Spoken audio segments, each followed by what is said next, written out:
Well, thanks for joining us today for the announcement of the second season at Kerner Hall. I just have a few words to say. I think the opening of this hall, certainly for the Conservatory, and I must say for me personally, was one of the great highlights of my life and a great step forward for the Conservatory. What has been so wonderful is to hear the reactions of the artists that have performed in the hall. And I don't think there's a single instance when the artist didn't say that they sounded spectacular in the hall, they loved the hall. We were so lucky to get Mervon Mehta. Why don't you come up and tell us all about next year? Peter's right. We had an extraordinary first season, and there were a lot of expectations placed on the building and the Conservatory, and I'm very kind of proud and humbly say that I think we've exceeded all of our expectations, mostly because the artists have said, yes, we love playing in the hall. They all want to come back. I've had to say no to a lot of them to come back the second season because we don't want to repeat too many things.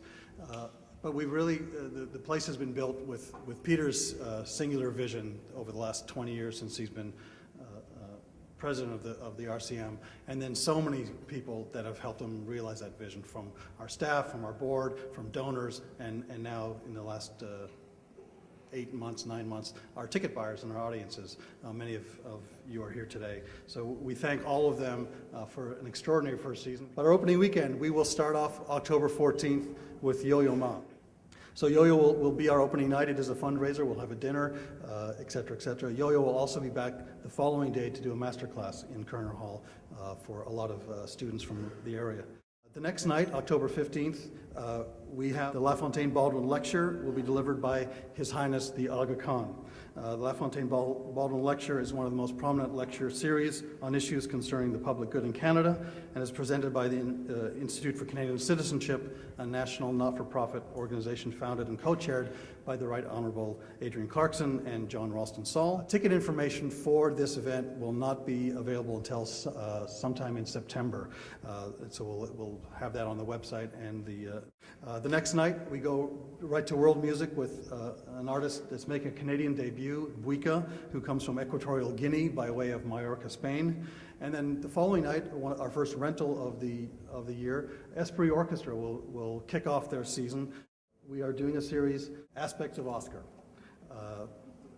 Oscar's long career took him from Saint Henri in Montreal to the best stages across the world, in every stage across the world. And he played with everyone who was anyone in jazz and sometimes outside of jazz, and left us a treasure chest of great recordings, great compositions, and terrific memories. We had great support and help from Oscar's wife, Kelly Peterson, and from his daughter, Celine Peterson, in putting this together. But Kelly, would you like to come up and say a couple of words about this series?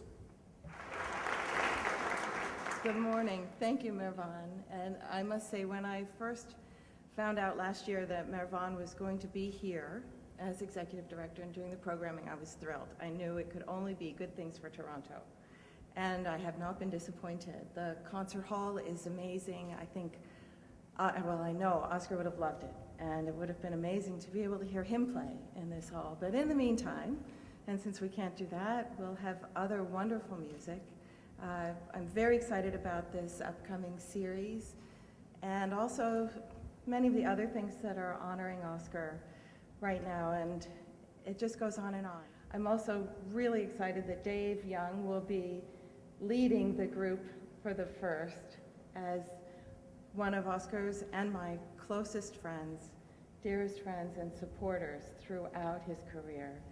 I think after Oscar's stroke, it was Dave really who helped get him back on the road again, and I'm so grateful.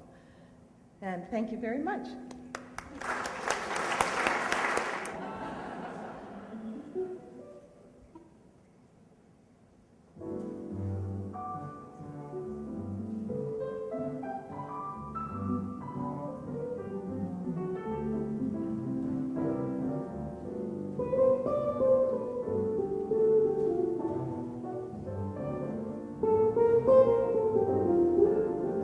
We have a few other jazz concerts coming up that are not on the Oscar series. Hugh Masekela will be coming here, the great South African trumpet player, in October. New Orleans Night featuring another trumpet player, Nicholas Payton and Alan Toussaint. And then an evening of classical meets jazz with the Swedish mezzo-soprano Ann-Sophie von Otter joining up with Brad Meldau to do an evening of Sibelius, Fauré, Duparc, Lennon-McCartney, Tom Waits, and Brad Meldau. So it'll be a great night of those who like to cross over a little bit. Next we go to our chamber music concerts. Gidon Kramer will be bringing his Kramer Art of Baltica for an evening here. We have contemporary music. We have original instrument music on this series. We have percussion instruments. We have a world premiere, and we have a Canadian debut. Interpreti Veneziani will be coming. And Soundstreams is also bringing a total of 5 concerts here next season to Kerner Hall, 1 a co-presentation and 4 of their own. So another great partner that's bringing some incredible music. Great success on Sunday afternoons with people like Louis Lorty. So we decided to all of our piano recitals next year at 3 o'clock on Sundays. And we have a great lineup starting with Leon Fleischer, who's been associated with the Conservatory for many, many years, comes to do 6 or 10 master classes every year, but he'll be doing his first recital in Kerner Hall of Bach and Schubert. On the string series, Leila Josefowicz, a Canadian fiddle player, will be here playing Brahms, Shostakovich, Stravinsky, and a new work by the Estonian rock star Erkki Sven Tur. On the vocal series, Barbara Cook, an incredible talent, probably won more Tony Awards than anybody in history, has been singing on Broadway, off-Broadway since the early 50s. She's actually on Broadway right now. I believe she's 82 years old. On to our Glenn Gould School concerts. Next year, the Royal Conservatory Orchestra, which is made up of the Glenn Gould students, will be doubling its concerts. We'll be doing 6 concerts in Kerner Hall next year.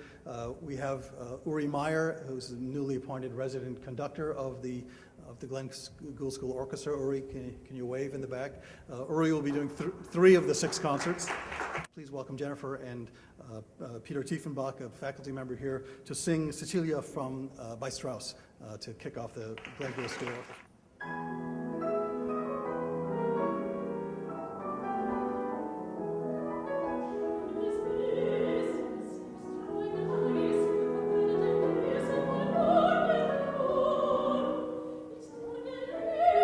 Series next year that we're calling Words and Music. 2 of them feature the Kitchener-Waterloo Symphony with Edwin Outwater, their conductor here. Well, the first one is called Beethoven and Your Brain, and will feature the great neuroscientist from Montreal, Daniel Levitin, who wrote a book called This Is Your Brain on Music. And we then come to a series we called World, Pop, and Everything in Between. Nuit Blanche, I mentioned, will be open for 12 hours from 7 p.m. to 7 a.m. on October the 2nd, like we were this year. We had 15,000 people come through the building last October, and we're expecting at least as many. There'll be an art exhibition, or art installation in the atrium. There'll be music with the Conservatory Orchestra in Kerner Hall. We then go to our faculty concerts and our discovery concerts, which are in Mazzolini Theater in Inatowich Hall, the historic part of the Conservatory's telecenter. These concerts have been put together by James and Agneson with help of Andrew Kwan. We'll be doing 10 faculty concerts next year, featuring many of our new and returning faculty. Barry Schiffman will be doing one. Barry has recently been installed as the Associate Dean of the Glenn Gould School and of the Young Artist Performance Academy. The Arc Ensemble will be doing a concert here September 26th. We will be announcing a lot more pop. You might think that we don't have enough pop music on our schedule. That's coming in the next few months. Tickets are on sale. Thank you all for coming today. I hope we see you many times next year. Thank you.